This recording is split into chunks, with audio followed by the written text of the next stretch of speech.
오늘은 종말론적인 예배를 사수하는 예배자라는 제목으로 하나님의 말씀을 선포하도록 하겠습니다. 지난 시간에 언급했지만 지금은 가히 예배 전쟁의 시대라고 해도 과언이 아닙니다. 주님 오실 날이 가까워오면 올수록 사람들은 점점 더 각기 다른 그런 우상들을 숭배하고 예배합니다. 돈을 예배하고 성공을 예배하고 자기 소유를 예배하고 자신의 자식들을 예배해요. 자기 외모, 자기 만족, 자기 쾌락, 자기 안위를 예배합니다. 소위 자기 숭배이죠. 제가 왜 이런 것들에 대해서 언급을 하면서 예배한다라고 하는 표현을 쓰냐면, 사람이 무엇인가에 자신의 시간과 물질과 헌신을 바치는 것이 예배의 본질이기 때문에 그렇습니다. 그걸 섬기는 거예요.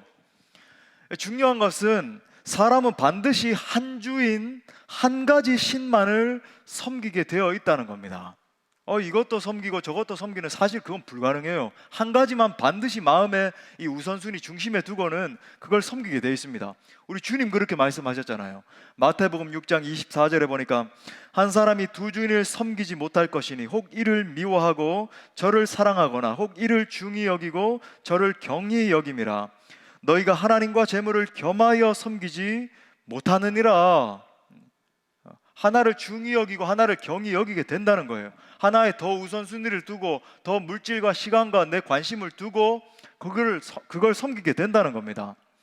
자, 더군다나 이 사람들로 하여금 이 같은 이 자기 숭배의 늪에 빠지게 만들기 위해서 사탄은 이제 시스템 전체를 통제하기 시작했습니다.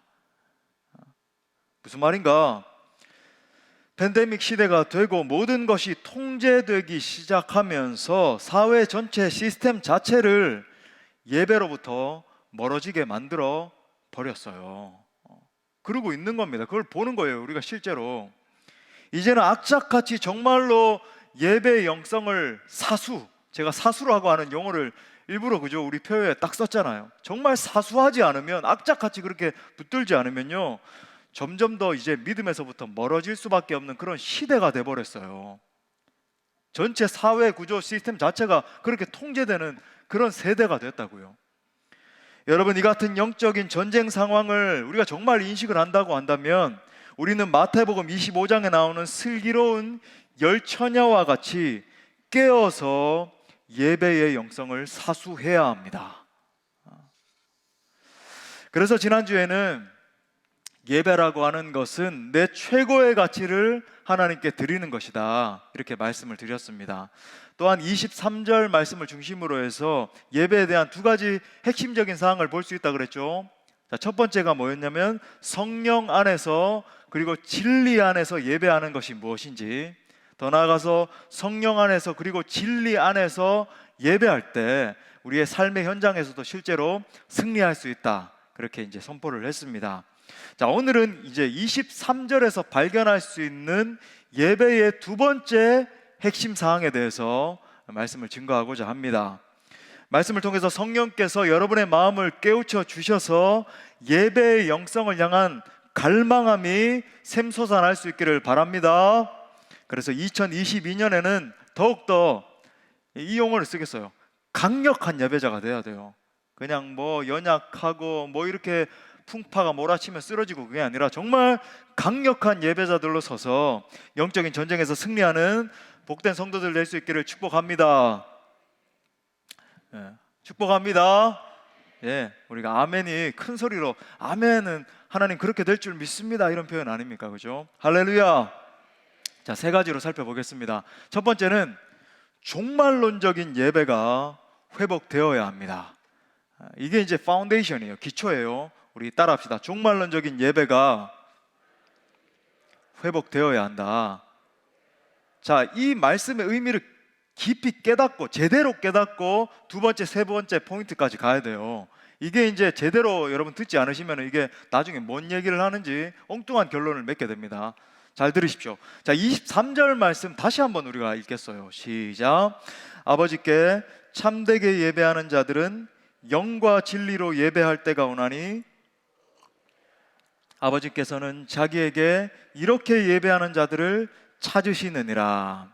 자, 이 말씀에서 예수님이 특별히 강조하시는 부분이 있습니다. 한글 번역으로 보면 그냥 이렇게 평범한 문장으로 보이는데 헬라어 원문을 직역을 하면 이렇게 번역을 할 수 있어요. 할 수 있는 게 아니라 이게 이제 직역입니다. 뭐냐? 자, 제가 이제 불러 드릴 테니까 여러분이 뭐 받아 적으셔도 좋고, 이게 이 말씀의 의미예요. 그 시간이 올 것이다. 지금이 그 시간이다. 참 예배자들은 성령 안에서 그리고 진리 안에서 아버지께 예배할 것이다. 자, 이게 너무 중요하기 때문에 다시 한번, 그 시간이 올 것이다. 지금이 그 시간이다. 참 예배자들은 성령 안에서 그리고 진리 안에서 아버지께 예배할 것이다.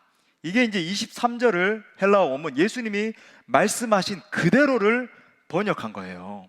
자, 보십시오. 저를 보십시오. 지금 예수님이 그 시간이 올 것이다 라고 하는 말을 가장 앞서 말씀을 하시면서 유달리 이 표현을 강조하고 계시다는 것을 우리가 알 수 있습니다. 자, 그 시간이 올 것이다 라고 하는 말은 요한복음에서 여러 차례 반복을 하고 있는데, 반복할 때마다 동일한 의미를 쓰고 있어요. 자, 이제 결론으로 딱 이렇게 나가는 겁니다. 어떤 의미인가? 언제나 예수님께서 십자가에서 죽으시는 때를 가리킵니다. 언제나 예수님이 십자가에서 죽으시는 때를 가리켜요. 그 한 가지 예가 요한복음 12장 23절인데 이렇게 말합니다. 예수께서 대답하여 이르시되 인자가 영광을 얻을 때가 왔도다. 여기서 말하는 영광을 얻을 때가 십자가 죽음의 때예요. 십자가 죽음의 때예요. 바로 이겁니다. 자, 그렇다면 그 시간이 올 것이다. 이게 이제 오늘 초점인데, 그 시간이 올 것이다를 맨 앞에 놓아서 강조한 이유가 무엇인가? 예수 그리스도의 십자가와 부활 때문에 새로운 길이 열렸다라고 하는 겁니다. 하나님과 인간 사이를 가로막고 있던 이 지성소 휘장을 찢고 새로운 살 길이 열렸다라고 하는 거예요. 그래서 이제는 바로 그 길로만, 예수님께서 열어놓으신 바로 그 길로만 하나님을 예배할 수 있다라고 하는 뜻입니다. 자, 이것에 대해서 히브리 기자가 이렇게 요약을 했어요. 한마디로 히브리서 10장 19절부터 20절, 바로 이 의미예요. 그러므로 형제들아, 우리가 예수의 피를 힘입어 성소에 들어갈 담력을 얻었나니. 뭐의 피를 힘입어?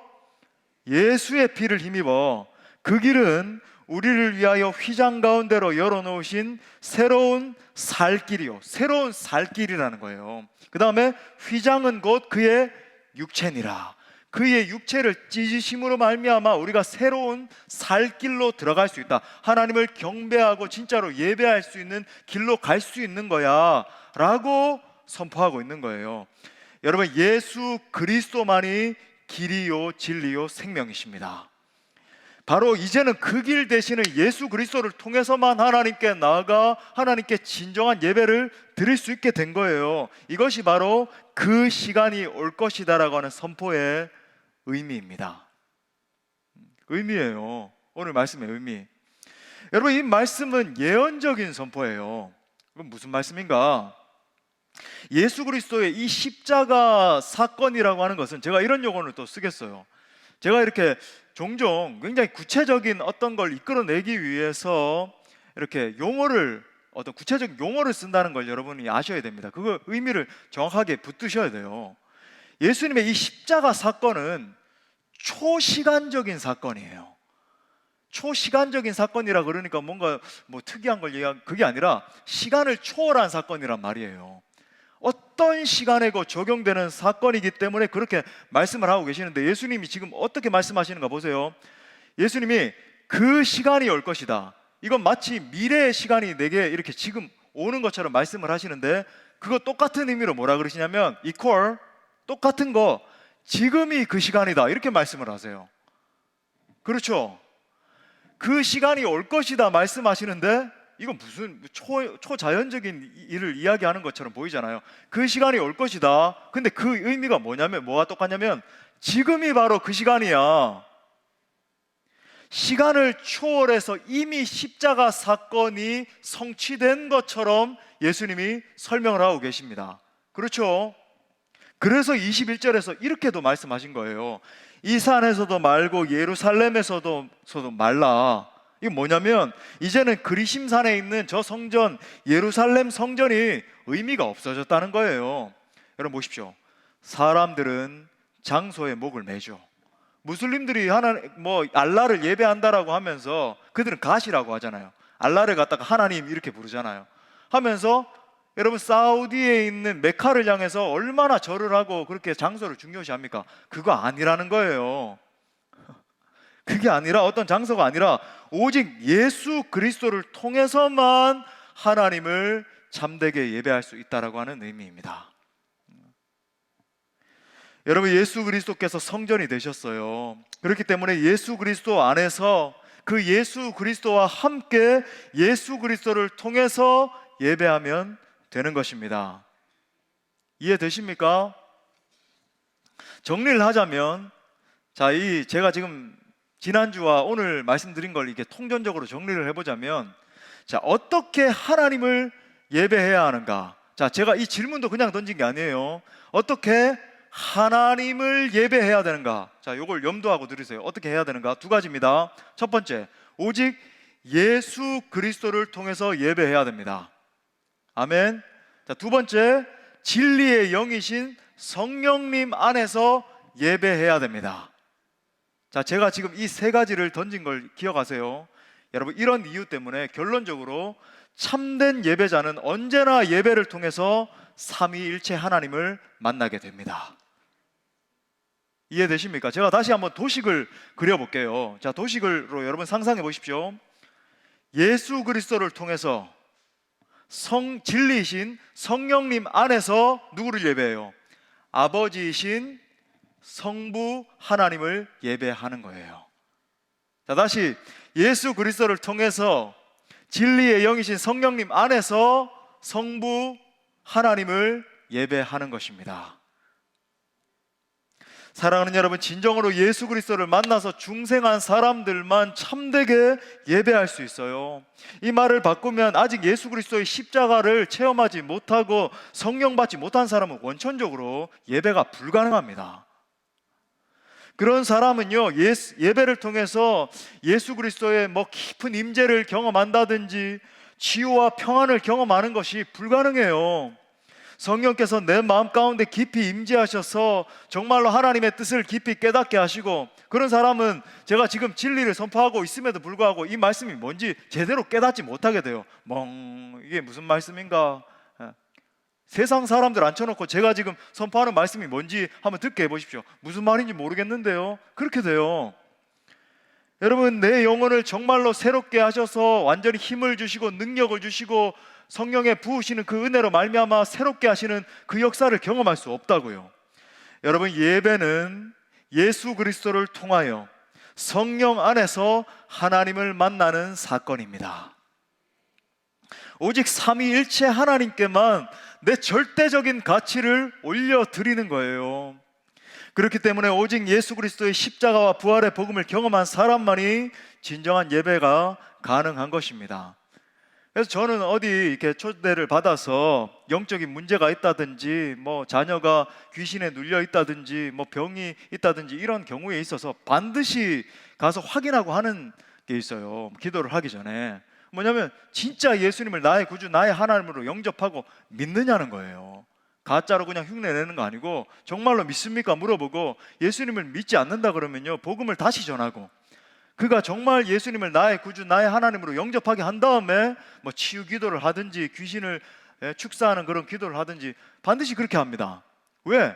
예수님이 정말로 예수 그리스도 십자가와 이 부활의 권능이 내게 있지 않은 상태에서 뭘 아무리 기도를 하고 해도 그건 사실 무의예요, 무의.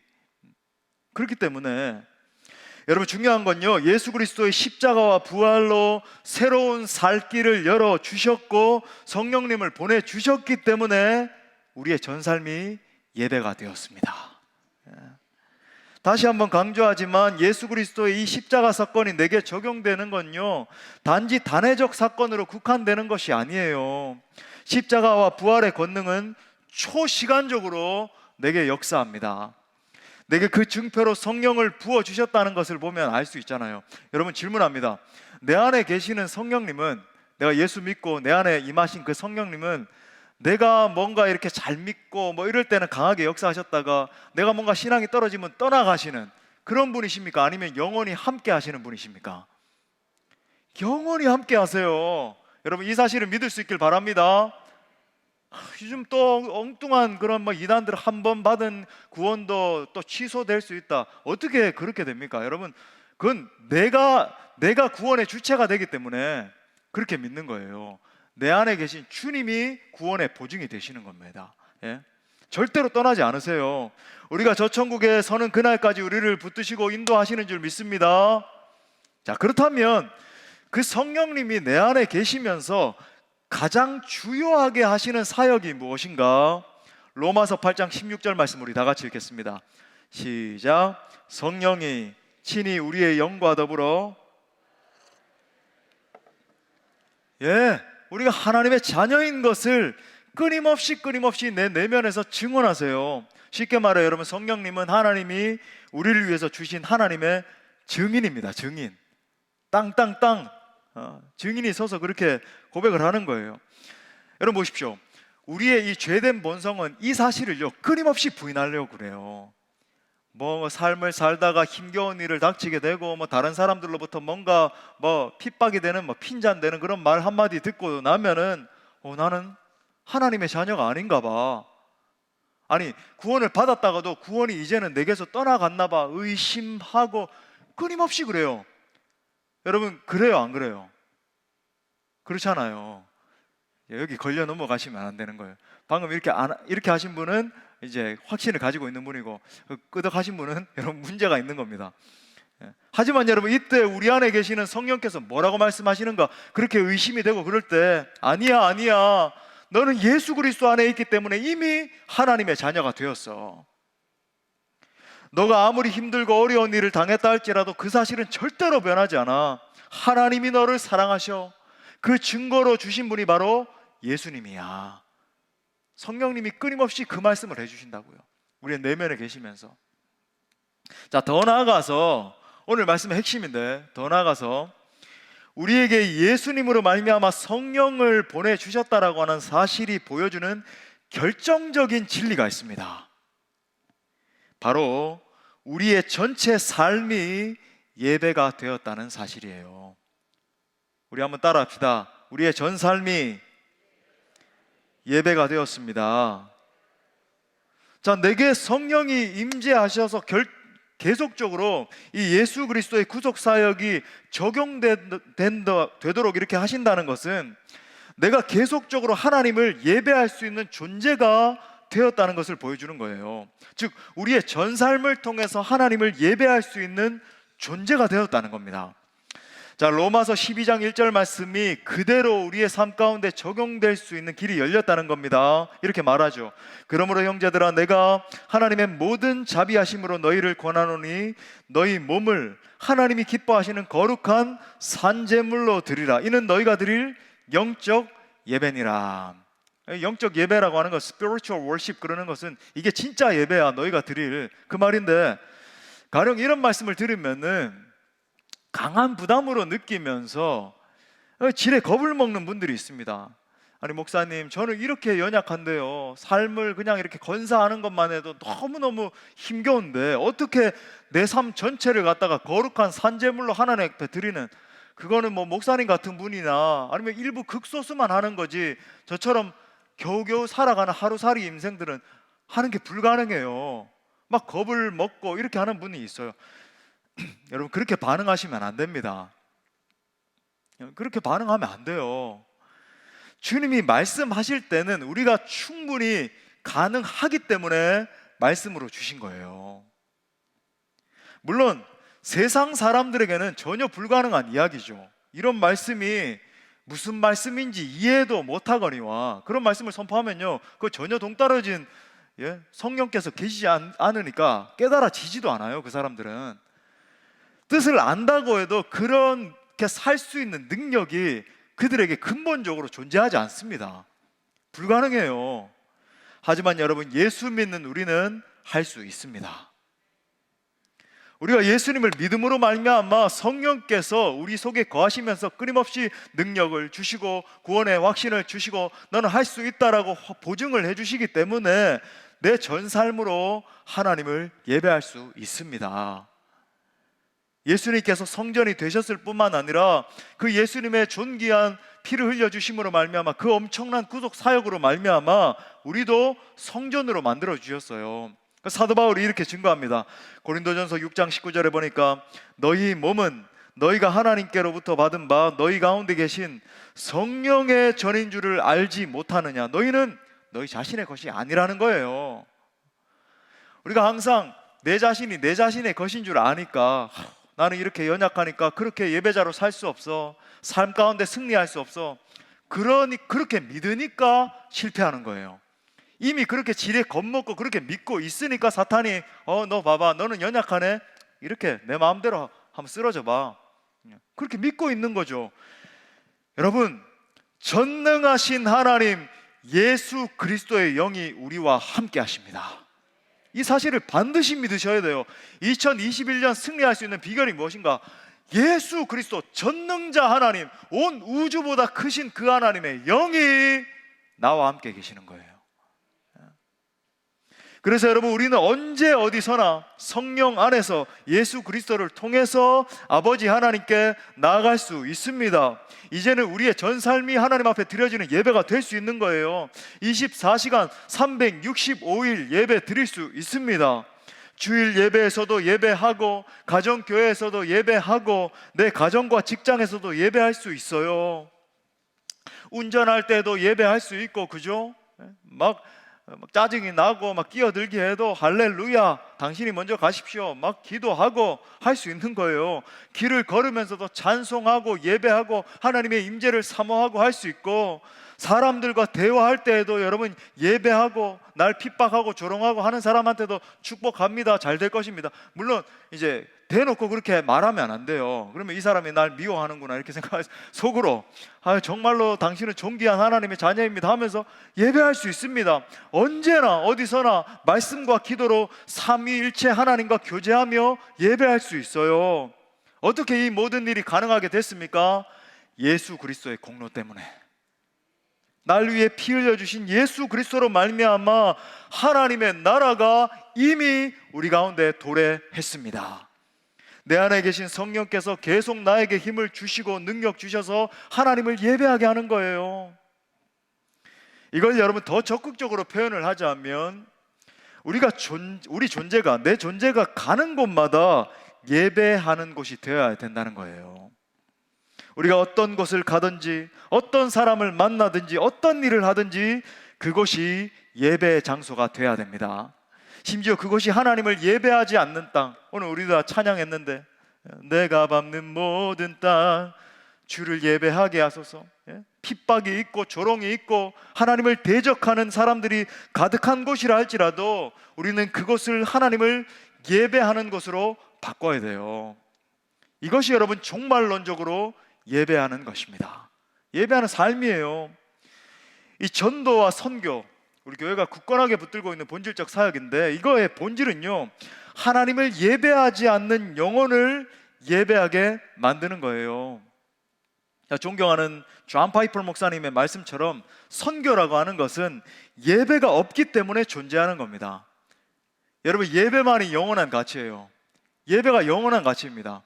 이 말은 뭐냐면, 여러분, 우리가 천국에 가면 이제 이 땅에서도 하나님의 나라가 이미 시작했지만 already not yet, 이미 시작됐지만 완전히 완성되지는 않았잖아요. 근데 여러분, 우리가 그 영원한 천국에 죽은 다음에, 아니면 예수님이 재림하시든지 둘 중에 하나죠, 그렇게 해서 천국에 이르게 된 다음에 영원히 하는 것은 뭘까요?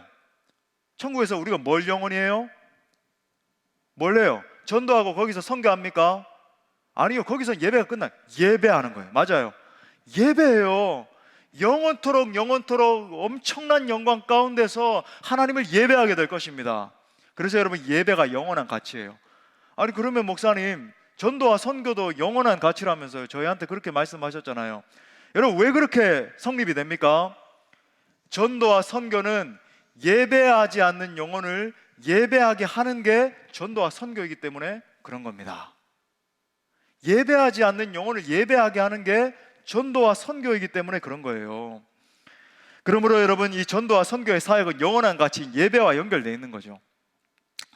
제가 일전에도 한번 말씀드렸죠. 제가 그 이란 땅, 이란은 여러분 정말로 뭐 이란, 이라크 뭐 그러면 막 뿔이 달려 있는 무슬림들이 살고 있는 그런 지역이라고 생각을 하잖아요. 실제 여러분도 그렇게 상상을 하시죠. 막 도깨비 같은 사람들이 와서 조금만 잘못하면 막 총으로 쏴서 죽이고, 실제로 저도 이제 한 2주 가량 이렇게 침투에 들어갔죠. 이렇게 딱 들어가서, 물론 뭐 정식적으로 비자도 발급받고 다 그렇게 했습니다만은, 터키에서 이렇게 있으면서 2주 동안 이란으로 침투에 들어가서 이란 땅을 밟으면서 그렇게 선교를 했습니다만은, 얼마나 여러분, 이제 이슬람을 믿는 사람들을 무슬림이라 그래요. 사람들을. 이걸 잘 모르는 분들이 계시는데, 이 무슬림들이 한 뭐 인구의 거의 99%라고 할까요? 근데 그 사람들 특징이 참 선교를 향해서 하나님이 일하신 게 뭐냐면, 한국을 굉장히 좋아해요. 한국 사람이 이렇게 가면 잘 보지 못하니까 엄청 좋아하고, 왜냐하면 왜 그런지 아세요? 하나님이 일하셨는데 주몽 있죠, 주몽.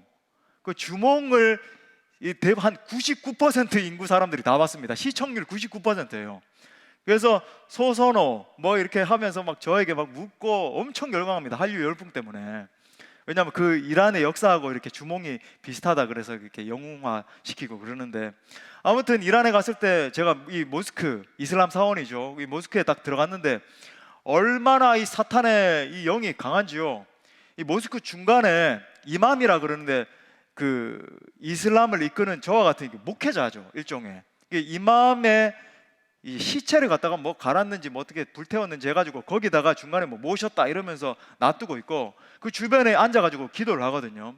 저도 거기 앉았습니다. 그러면서 저는 이제 하나님 앞에 중보기도를 했죠. 이들을 하나님 앞에 돌아오게 해달라고. 근데 얼마나 이 영적인 공격이 강한지, 뭐 빙글빙글 진짜 옛날에 뭐 만화 영화에 웅웅웅 막 이렇게 뭐 그런 장면들 나오잖아요. 다른 세계로 막 갈 때 이렇게 막 돌아가는 것처럼, 그런 것처럼 막 빙글빙글 돌아요. 그 모스크에서 딱 나오니까 그 현상이 딱 멈추고, 정말 사탄의 공격이 정말 많은 그런 곳인데, 여러분 그 땅에서도, 심지어 그런 땅에서도요, 예수 그리스도의 복음을 증거했을 때 사람들이 죽게 돌아오더라고요.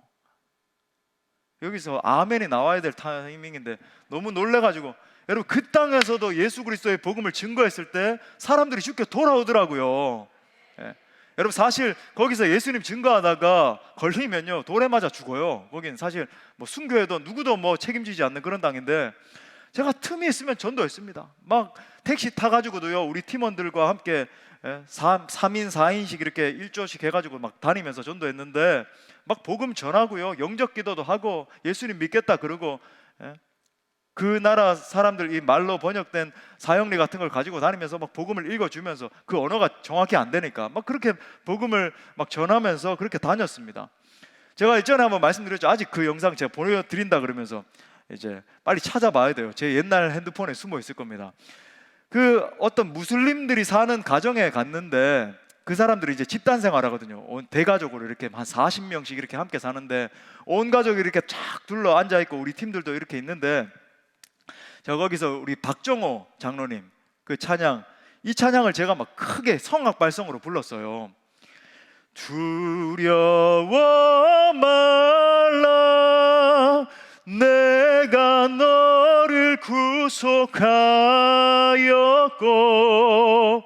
너를 지명하여 불렀나니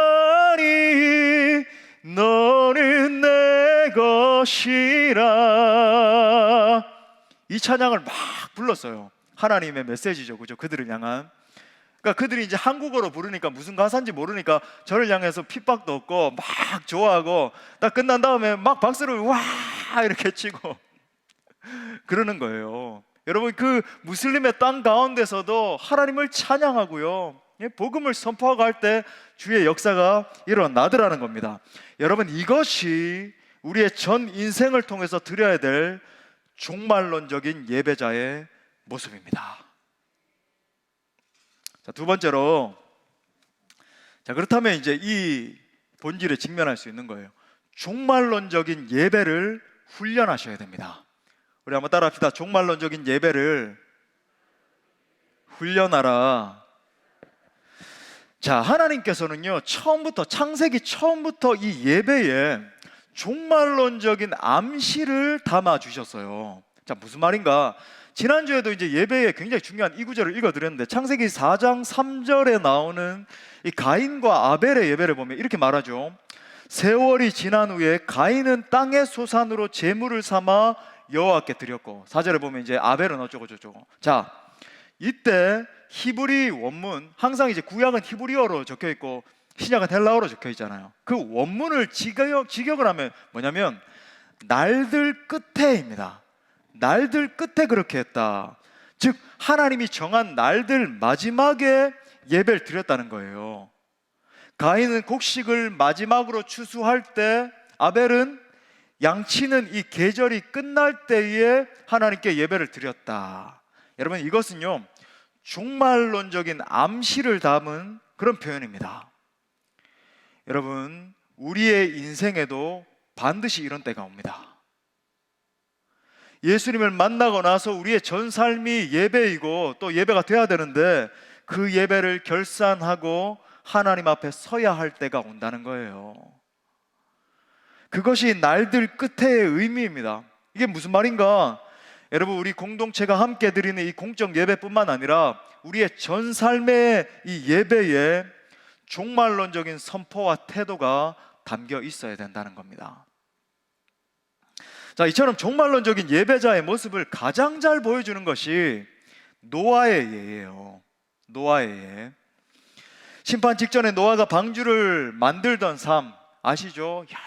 열심히 하나님 명령 따라 방주를 만들었는데, 그 삶이 지금 우리가 이 마지막 때를 걸어가고 있는데 마지막 시대에 우리가 적용할 수 있는 종말론적 예배의 삶의 모델이에요. 자, 노아가 배를 만들던 장면을 한번 상상을 해봅시다. 여러분, 뭐 나무가 처음부터 막 이렇게 쌓여 있고 이런 게 아니었잖아요. 힘들게 나무를 베어서 이렇게 해오면은 나무를 자르고, 그죠? 지금처럼 뭐 대단한 우리 목공팀도 있습니다만은 뭐 그 좋은 기계가 있고 그랬던 것도 아니잖아요. 뭐 칼을 갖다가 자기들 스스로 갈아서 얼마나 열심히 자르고. 그런데 여러분, 그게 엄청난 큰 배였잖아요. 축구장에 뭐 거의 한 1.5배 크기 그러는데, 그 엄청난 배를 만들기 위해서 얼마나 힘들었을까요? 예? 그 나무들을 이어 붙이고 또 붙인 다음에 이게 각이 잘 안 나오네, 다시 떼라 붙여라 막 이러면서 배를 만들던 그 일 자체가 노아에게 예배였습니다. 예배였어요. 무려 120년 동안. 짧게 잡는 학자들은 유대 랍비들 문헌을 보면 100년, 맥시멈 120년이라고 치면 그 시간 동안 세 아들과 함께, 그죠? 온갖 고난을 감내하면서 추우면 추운 대로, 더우면 더운 대로 그 팔레스타인의 땡볕에서 배를 만들었어요. 그때는 뭔가 뭐 과학 기술이 발달했던 그런 시대도 아니었기 때문에 엄청나게 고생하면서, 무슨 뭐 도안이 있었겠습니까? 무슨 뭐 배를 누가 뭐 그 전에 만들어 봤기 때문에 기술이 있었습니까? 그냥 뭐, 그죠? 연구하면서 그렇게 만들었던 거예요. 그런데 노아가 배를 만들던 장면을 상상해 보면서 여러분, 우리가 이런 생각을 해볼 수 있어야 됩니다. 아니, 하나님이 배를 즉각적으로 만들어 주실 수도 있었을 텐데, 하나님이 말씀으로 배야 있으라 하면 분명히 배가 생길 수 있었을 텐데, 왜 그렇게 오래, 왜 그렇게 힘겹게 만들게 하셨는가? 중요합니다. 예배를 훈련시키려고 그렇게 하신 거예요. 예배를 훈련시키려고 그렇게 하신 거예요. 창세기 6장부터 10장에 나오는 이 노아 기사에서 가장 감동이 되는 구절이 바로 이겁니다. 이 모든 걸 지배하는 게 있는데, 이 같은 구절이 4번 이상 반복이 돼요. 참, 저는 지난주에 이 말씀을 다시 한번 정리하면서도 얼마나 은혜가 됐는지, 이 구절에 창세기 6장 22절에 보니까 노아가 그와 같이 하여, 하나님의 그 명령대로 하여 하나님이 자기에게 명하신 대로 다 준행하였더라. 하나님이 자기에게 명령하신 대로 다 준행하였더라. 여러분, 이 고백 속에 120년의 세월이 다 녹아 있습니다. 이 고백 바로 다음 해 홍수가 일어났거든요. 이 문장 하나에 120년이 녹아 있다고요. 120년 동안 수많은 어려움을 감내하면서 하나님의 뜻을 오롯이 준행한 거예요. 여러분, 예배는 내 전 삶을 통해서 그리고 평생에 걸쳐서 훈련하는 것입니다. 훈련하는 거예요. 예배는 그냥 잠깐 와서 예배 드리는 흉내만 내는 게 아닙니다. 내 삶 가운데서는 그냥 내 마음대로 내 뜻대로 살다가 뭐 잠깐 공예배에서만 하나님 경배합니다, 찬양합니다, 그게 아니에요. 예배는 내 피와 땀과 인내와 모든 것을 들여서 하나님의 뜻을 준행하는 삶입니다. 삶이에요, 삶. 그러다가 노아의 예배가 완성됐을 때 심판이 임했잖아요. 이게 무엇을 보여줍니까? 여러분, 이 땅에서 우리의 예배가 완성될 때에 예수 그리스도께서 오실 것입니다. 그때 재림하실 거예요. 반드시 예수 그리스도를 만나 그분의 심판대 앞에 서게 될 것입니다. 심판대 앞에 서서 우리가 이 땅에서 드렸던 모든 예배들을 결산받게 될 거예요. 자, 그렇다면 노아가 배만 만들었습니까? 그 배를 만들었던 그것의 진짜 의미가 뭔가? 베드로후서 2장 5절 중반에 보니까 사도 베드로가 성령의 영감을 받아서 이렇게 기록을 하고 있어요. 오직 의를 전파하는 노아. 오직 의를 전파하는 노아. 영어로 A preacher of righteousness. 여러분, 노아의 정체성은 복음을 전하는 설교자였습니다. 예? 아까 계속해서 노아가 여호와의 뜻을 다 준행했다, 그렇게 표현이 반복된다라고 말했는데, 여러분, 노아는 120년 동안 방주를 지으면서 그 패역한 시대를 향해서 계속 메시지를 던진 거예요. 사람들이 여러분 동성애를 행하고 자기의 마음대로 여인들을 취해서 그러고 그죠, 타락이 창궐했던 그 시대, 그 패역해서 하나님의 심판을 피할 수 없었던 그 세상 가운데 하나님의 심판의 메시지를 계속 던진 겁니다. 배를 만드는 것을 통해서. 그것이 뭡니까? 세례 요한의 메시지처럼 회개하라, 천국이 가까이 왔느니라. 더 쉽게 말하면 당신들 심판해야 됩니다. 너희들 심판해야 돼. 왜? 하나님의 심판이 가까이 왔어. 이 메시지를 던진 거예요. 하나님의 심판이 가까이 왔어. 여러분, 우리도 이렇게 해야 돼요. 우리도 이렇게 해야 돼요. 이렇게 살아야 돼요. 여러분이 가정과 학교와 직장에서 살아가는 모든 삶이 예배가 되어야 됩니다. 여러분의 삶 전체가 이 시대를 향한 하나님의 메시지가 되어야 돼요. 그냥 적당히 사는 게 아니라 땀 흘려 일하고 고객들을 만나고 출장을 가고 학생들이 열심히 공부하고 하는 모든 삶이 전부 다 예배가 되어야 됩니다. 나를 구속하신 예수 그리스도의 십자가 은혜에 감격해서 그 예수님을 사랑하는 마음으로 모든 일을 주께 하듯 하셔야 돼요. 모든 일을 예수 그리스도의 영광을 위해서 할 수 있기를 바랍니다. 이 세상의 방식, 이 세상의 가치관, 이 세상의 모든 패턴들을 거부할 수 있기를 바랍니다. 가정에서도 직장에서도 학교에서도 여러분이 심지어 홀로 있는 바로 그 시간에도 여러분의 전 삶이 하나님의 메시지라는 사실을 기억하십시오. 그러면 여러분의 삶이 예배가 될 것입니다. 그러므로 여러분의 24시간 365일이 예배하는 삶이 되어서 여러분의 삶 전체가 이 시대를 향한 하나님의 메시지가 되기를 축복합니다. 자, 마지막 세 번째로, 자, 그러기 위해서는 철저한 예배 회복을 위해서 부흥이 일어나야 돼요. 우리 따라서 선포합시다. 부흥이 일어나야 한다. 예, 이 총체적인, 제가 지난주와 오늘까지 말씀드린 이 총체적인 예배 회복을 위해서는요, 부흥이 일어나야 돼요. 많은 분들이 부흥을 이야기하면은 이 1차적인 측면으로 국한해서 생각을 하는 경향이 있습니다. 사람들이 회개하고 성령 충만해져서 심령들이 살아나는 것을 부흥이라고 생각해요. 물론 뭐 이런 것도 제가 부흥이 아니라는 게 아니라 1차적인 부흥의 결과는 맞아요. 하지만 여러분, 진정한 부흥은 항상 삶의 개혁으로 이어져야 됩니다. 기억하세요. 여러분, 진정한 부흥은요, 반드시 이중적인 구조로 나타나야 돼요. 하나는 성령 충만, 다른 하나는 삶의 개혁. 이것도 한번 따라해요. 성령 충만, 삶의 개혁. 예, 이 두 가지로 나타나야 된다. 여러분, 삶이 바뀌어야 됩니다. 다른 말로 하면 내 안에서 철저히 세상의 가치를 끊어내고 오직 하나님께만 100% 헌신하셔야 돼요. 삶의 개혁 없이 성령 충만만 추구하면 어떻게 되는지 아십니까? 계속 영적으로 오르락 내리락 하다가 끝나요. 뭔가 막 은혜가 임하는 것 같으면 올라갔다가 은혜가 좀 떨어지는 것 같고 막 고통이 당하면 내려갔다가 또 은혜 임하면 올라갔다가 내려갔다 올라갔다 내려갔다, 삶 가운데 끊임없이 이것만 반복하다가 나중에 뭐 별 큰 열매도 없이 삶을 마감하게 돼요. 저는 그러고 있습니다. 한번 손 들어 보세요.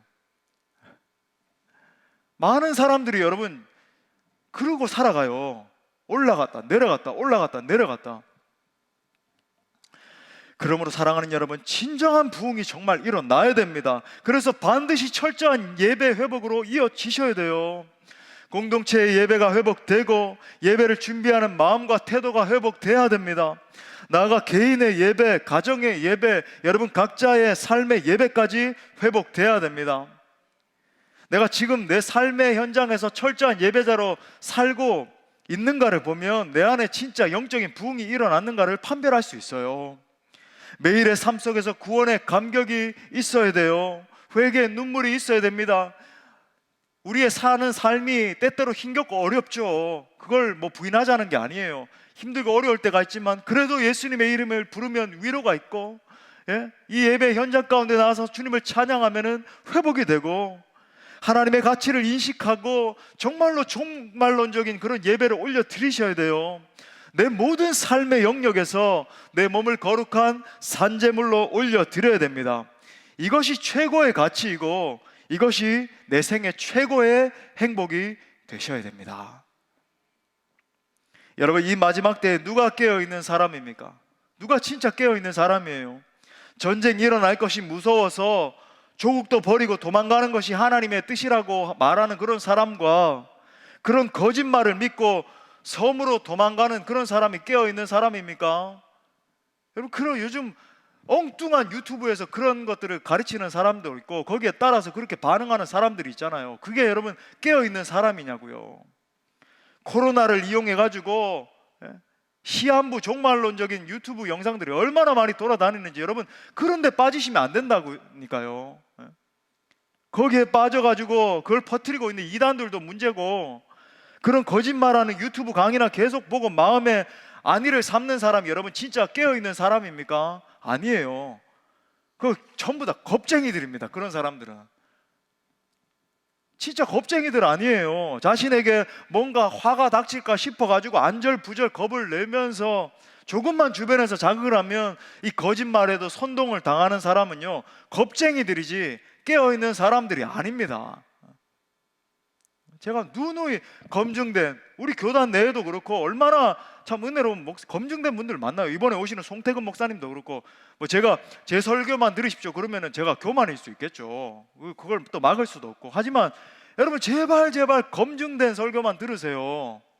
뭐 송태근 목사님도 계시고 뭐 우리 교단에 얼마나 좋은 분들 많아요. 이찬수 목사님도 계시고 예전에 계시던 옥하는 목사님 설교 영상도 다 올라와 있어요. 여러분 그런 분들도 계시는데 엉뚱한 그 사람들 조회수가 많은데, 여러분 조회수가 왜 그렇게 많고 사람들이 현혹을 당할까요? 기존 교회에서 가르치지 않는 걸 가르치니까 사람들이 야 여기 뭔가 있나 보네, 잘못됐으니까 기존 교회에서 안 가르치는 거라니까요. 굉장히 자극적이고 시한부 종말로 뭐 이렇게 안 하면 구원 못 받고 이렇게 안 하면 들림 못 받고, 여러분 그 휴거 이론 2번 휴거가 일어나고 종말이 있는다, 그거 전부 가짜라고 제가 누누이 말씀드렸죠. 제가 몇 번이나 설명드렸습니다. 다음에 또 한 번 설명드릴게요. 그런 사람들이 깨어있는 사람이 아니에요. 누가 진정으로 깨어있는 자입니까? 정말 여러분 영적인 부흥이 일어나게 되면요 여러분의 삶의 현장에서 철저한 예배자로 사는 사람이 진짜 깨어있는 사람입니다. 내 삶의 현장에서 정말 성실히 살아가면서 주변에 있는 다른 동료들과 이웃들과 친구들에게 정말 빛과 소금의 역할을 감당하면서 또 때때로 그들에게 복음 전할 틈을 얻어서 예수 그리스도의 복음을 선포하면서 담대히 살아가는 사람이 진짜 깨어있는 사람이에요. 유진 피럴스 목사님의 말씀처럼 철저히 현실에 뿌리 박은 영성이에요. 현실 도피 말고 현실을 도피해서 저 기도원으로 가야 되겠다, 뭐 계속 기도만 해야 되겠다, 그거 아니에요. 여러분, 기도하지 말란 말도 아니고, 우리가 예배 가운데 그죠? 막 집회에도 나오고 새벽 기도에도 나오고 해서 기도의 영성을 얻었다면, 삶의 현장에서 하나님을 예배하는 게 여러분 진짜 믿음이고, 여러분 그런 사람이 기억하세요. 예수님 재림하실 때 최종 구원받습니다. 제가 그 증거를 댈게요. 마태복음 24장에 보면 예수님이 재림하실 때 진짜 깨어 있었던 사람들, 들림 받았던 사람들이 뭐 하고 있었습니까? 밭에서 일을 하든지 집에서 맷돌질하고 있었어요. 이게 여러분, 맷돌질 했다는 건요, 식구들 밥 먹이려고 어머니가 열심히 맷돌질 해가지고 음식 만들었다는 그런 거예요. 직장에서 밥 맸다는 거, 직장에서 지금으로 따지면 열심히 컴퓨터 앞에 앉아서 막 서류 작성하고요, 막 쫓아다니면서 상사에게 보고하고요, 회의하고요, 그랬다는 거예요. 그 사람들이 진짜 깨어있는 사람들이었다. 물론 여러분 보세요, 깨어있는 사람은 결코 일상생활을 가볍게 여기지 않아요. 현실 도피하지 않는다고요. 우리의 가정과 직장과 학교 등 이 삶의 현장이 여러분 재림 때 예수님 만날 현장입니다. 잘 모르는 사람들이 보면 저 불신자들하고 비슷하네, 똑같은 현장에서 똑같이 살아가네, 이렇게 보일 수 있어요. 하지만 여러분, 우리는 이 세상에서 철저히 살아가지만 이 세상을 초월한 존재들 아닙니까? 어떻게? 복음 때문에. 할렐루야. 예, 직장도 그만두고 뭐 학교도 그만두고 기도원 가서 기도만 하고, 그게 영성이 아니라고요.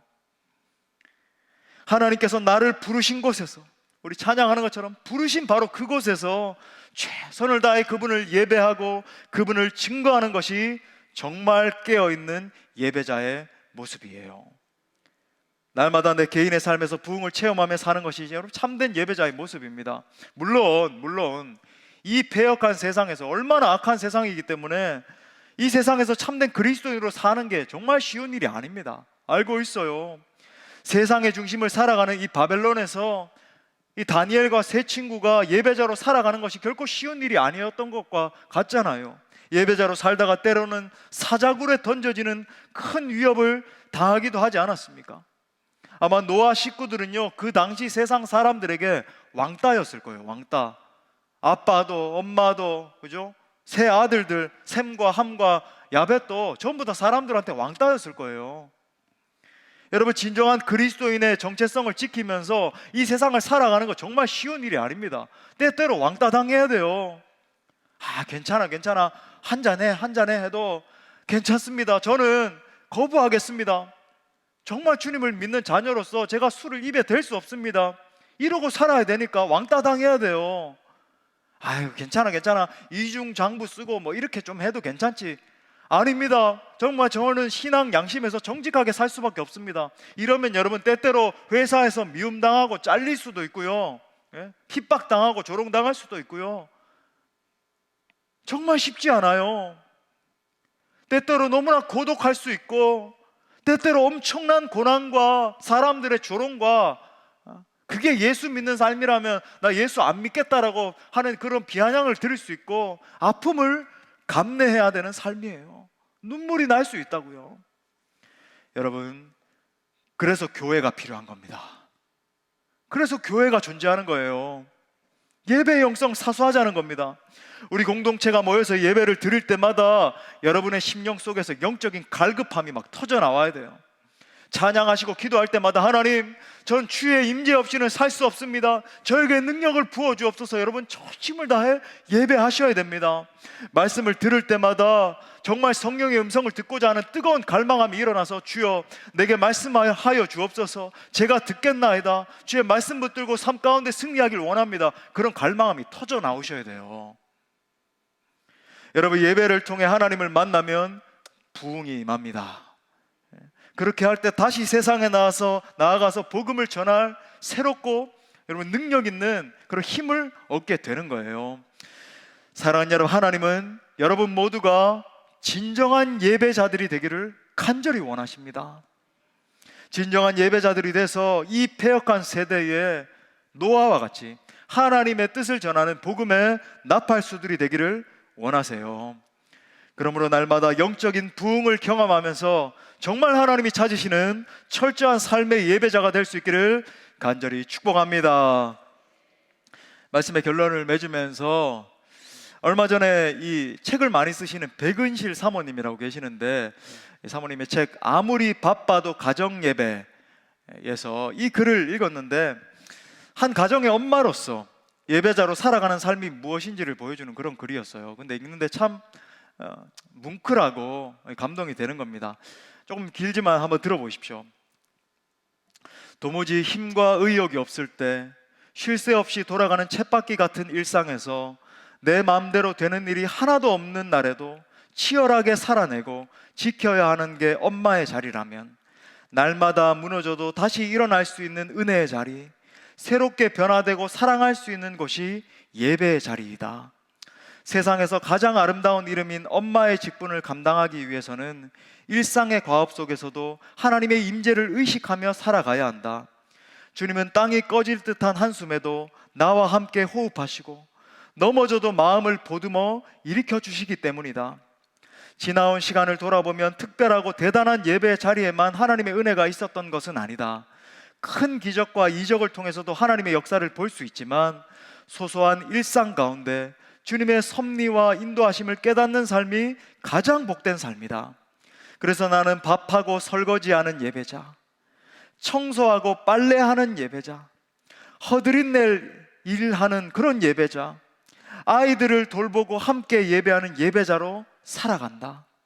하루하루 은혜 없이는 살아갈 수 없는 연약한 하루살이 엄마 예배자이다. 그러므로 내 생각과 마음이 하나님이 거하시는 성소가 되도록 그분을 경외하며 하루하루 최선을 다하자. 매일 나와 이웃을 뜨겁게 사랑하고 감사하며 살아갈 때 내 삶이 가장 아름다운 예배 처소가 될 줄 믿는다. 여러분, 이것이 진정한 예배자의 고백입니다. 엄마 예배자, 얼마나 아름다워요. 엄마로서, 아빠로서, 학생으로서, 직장인으로서 우리의 삶의 현장에서 주님 붙들고 치열하게 살아가는 것, 이것이 진정한 예배자의 모습 아니겠습니까? 사랑하는 여러분, 2022년 한 해 공적 예배에서도 승리자가 되시고 삶의 예배에서도 승리자가 되십시오. 또한 삶의 예배에서의 승리가 공적 예배에서 고백되어지는 진짜 예배자들로 설 수 있기를 바랍니다. 그것이 종말론적인 예배를 사수하는 진정한 예배자의 모습입니다.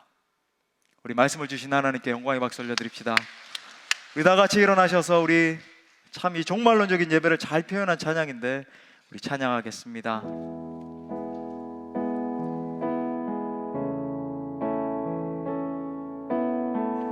나를 불러주신 바로 그곳에서 주님을 예배하겠습니다. 우리 고백합시다. 따스한 성령님, 따스한 성령님, 마음으로 보내 내 몸을 감싸며 주어지는 평안함,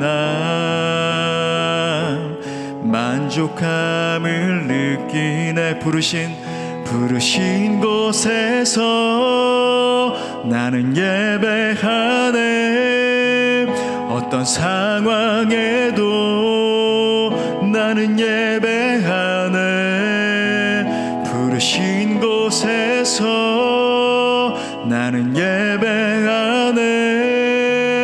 어떤 상황에도 나는 예배하네. 사랑과 진리에, 사랑과 진리에 한 줄기 빛을 봅니다. 한 줄기 빛 보내 내 몸을 감싸며 주어지는 평안함, 그 사랑을 우리 고백해요. 부르신 그곳에서, 부르신 곳에서 나는 예배하네. 어떤 상황에도 나는 예배하네. 부르신 곳에서 나는 예배하네. 어떤 상황에도 나는 예배. 우리 두 손 높이 들고 결단하는 믿음으로 내가 걸어갈 때 길이 되고 살아갈 때 삶이 되는 그곳에서 예배하네. 아멘 아멘. 내가 걸어갈 때 길이 되고 살아갈 때 삶이 되는 그곳에서 부르신 곳에서 나는 예배하네. 어떤 상황에도 나는 예배하네. 부르신 곳에서 나는 예배하네. 어떤 상황에도 나는 예배하네. 여러분, 이 시간이 좀 같지만 간절히 기도해요. 하나님은 지금도 진정한 예배자를 찾고 계십니다. 특별히 종말론적으로 예배하는 예배자를 찾고 계세요. 종말론적으로 예배하는 예배자는요, 우리의 전 삶 속에서 철저한 예배자로 살아가는 삶을 말합니다. 마치 노아처럼 폐역한 이 세대 가운데 진정 하나님을 믿는 자의 삶이 무엇인지를 온몸으로 보여주는 예배자를 말해요. 이 시간 함께 기도합시다. 하나님, 철저한 예배자로 서되 종말론적인 예배자가 되기를 원합니다. 공적 예배에서의 승리가 삶의 예배자로 이어지길 원합니다. 그래서 내게 맡겨진 삶의 현장에서 진정 그리스도인으로 살아가는 것이 무엇인지를 이 세상 사람들에게 선포케 하여 주옵소서. 내 고백이 메시지가 되고 내 삶이 메시지가 되는 예배자로 살게 해달라고 하나님 내게 영적 부흥을 주옵소서 하게 기도합시다. 주여 하나님,